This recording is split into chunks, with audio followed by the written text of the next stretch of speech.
2-3 महिन्यांपूर्वी झालेल्या भांडणातून 10वीच्या विद्यार्थ्याने खासगी शिकवणी वर्गातील 6ध्यायी विद्यार्थ्याचा शिकवणी सुरू असतानाच धारदार शस्त्राने मानेवर आणि पोटावर वार करून निर्घृण खून केल्याची घटना राजगुरुनगर तालुका खेड येथे सोमवार दिनांक 15 रोजी सकाळी 9 वाजण्याच्या सुमारास घडली। पुष्कर दिलीप शिंगाडे, वय 16, राहणार वाडा रोड, राजगुरुनगर असे खून झालेल्या विद्यार्थ्याचे नाव आहे।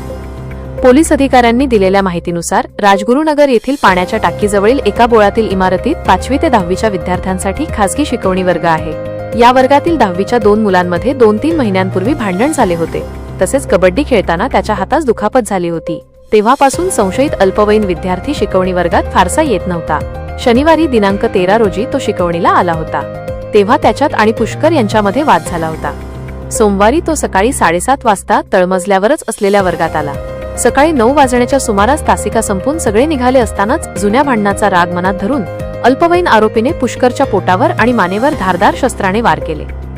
अचानक घडलेल्या या प्रसंगाने वर्गातील मुली किंचाळल्या। शिक्षिकाही घाबरली। त्यांनी गंभीर जखमी विद्यार्थ्याला कसेबसे बाहेर रस्त्यावर आणले। तेथून आसपासच्या लोकांच्या मदतीने त्याला चांडोली ग्रामीण रुग्णालयात नेले, मात्र डॉक्टरांनी त्याला मृत घोषित केले। तोपर्यंत घटनास्थळी पोलीस पोहोचले। संशयित अल्पवयीन आरोपी तिथेच शांतपणे पोलिसांच्या स्वाधीन झाला। ही बातमी वाऱ्यासारखी शहरात पसरली।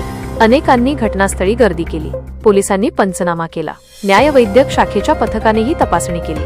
खेड उपविभागीय पोलीस अधिकारी अमोल मांडवे आणि खेड पोलीस ठाण्याचे पोलीस निरीक्षक सुभाष चव्हाण यांनी घटनास्थळी येऊन तपास केला। मृत विद्यार्थ्याचे वडील एसटी मध्ये वाहक म्हणून काम करतात। कोवळ्या वयातील मुलगा गेल्याने शिंगाडे कुटुंबावर दुःखाचा डोंगर कोसळला आहे।